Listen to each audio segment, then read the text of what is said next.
नमस्कार। हिंदी ग्रामर के इस हाई एनर्जी बूट कैंप में सबका स्वागत है। आज का मिशन है एग्जाम के लिए वाक्य रूपांतरण यानी सेंटेंस ट्रांसफॉर्मेशन में महारत हासिल करना। तो चलिए बिना देर किए सीधे शुरू करते हैं। तो आज का हमारा प्लान क्या है? देखिए, हम इन 5 फेजेस से निकलेंगे। बिल्कुल बेसिक से शुरुआत करेंगे और फिर धीरे धीरे स्पीड पकड़ते हुए असली एग्जाम वाले सवालों तक पहुंचेंगे। तो फिर शुरू किया जाए। ठीक है, तो सबसे पहले थोड़ा वार्म अप हो जाए। इस पहले हिस्से में हम उन सारी बेसिक बातों पर एक सुपर फास्ट नजर डालेंगे जो आगे की मुश्किल ड्रिल्स के लिए बहुत जरूरी हैं। जी हाँ, बिल्कुल सही देखा। हमारे पिछले पाठ की सारी जरूरी बातें हम बस 1 मिनट के अंदर अंदर कवर करने वाले हैं। पूरा ध्यान यहीं रखना होगा क्योंकि ये सब बहुत तेजी से होने वाला है। तो सबसे पहली और सबसे बुनियादी बात, वाक्य आखिर होता क्या है? ये शब्दों का बस एक ऐसा ग्रुप है जिसका कोई पूरा मतलब निकलता हो। बस यही वो ईंट है जिस पर हम पूरी इमारत खड़ी करेंगे। तो अब आते हैं हमारे 7 मास्टर रूल्स पर। हाँ, ये स्लाइड देखकर लग सकता है कि अरे ये तो बहुत कुछ है, लेकिन रुकिए, इसे बस एक तरह की चीट शीट मानकर चलिए। हम इनमें से हर एक नियम को आगे आने वाले एग्जाम्पल्स के साथ आराम से समझेंगे। असल में ये सिर्फ नियम नहीं है, ये तो वो टूल किट है जिससे हम किसी भी सेंटेंस को कैसा भी बदल सकते हैं। चलिए पहली ड्रिल शुरू करते हैं। यहां हमारा पूरा फोकस सेंटेंस के स्ट्रक्चर को बदलने पर होगा। कैसे एक सिंपल सेंटेंस को कंपाउंड या कॉम्प्लेक्स बनाया जाए। देखते हैं ये नियम असल में काम कैसे करते हैं। यहां देखिए, एक सीधा साधा वाक्य है, मेहनत करने पर सफलता मिलती है। इसे संयुक्त या कंपाउंड बनाने के लिए हमने बस और को बीच में लगा दिया।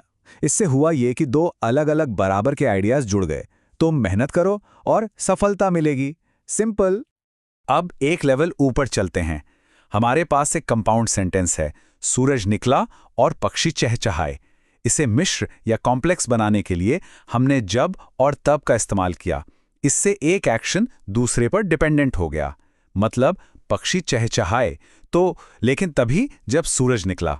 देखा, वाक्य में गहराई आ गई। और ये रहा इसका ठीक उल्टा। यहां ये साफ दिख रहा है कि प्रोसेस को रिवर्स कैसे करना है।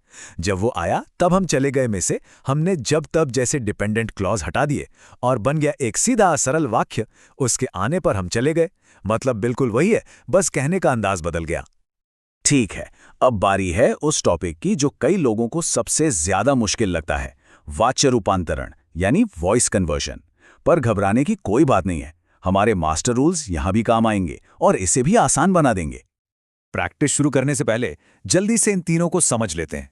कर्तृवाच यानी एक्टिव वॉइस में कर्ता या सब्जेक्ट ही हीरो होता है। कर्मवाच यानी पैसिव वॉइस में कर्म या ऑब्जेक्ट हीरो बन जाता है।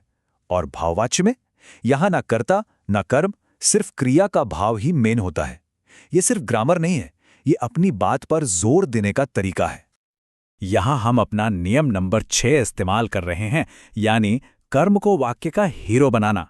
देखिए कैसे राम ने चिट्ठी लिखी में जो कर्म था यानी चिट्ठी, वो अब वाक्य का नया सब्जेक्ट बन गया।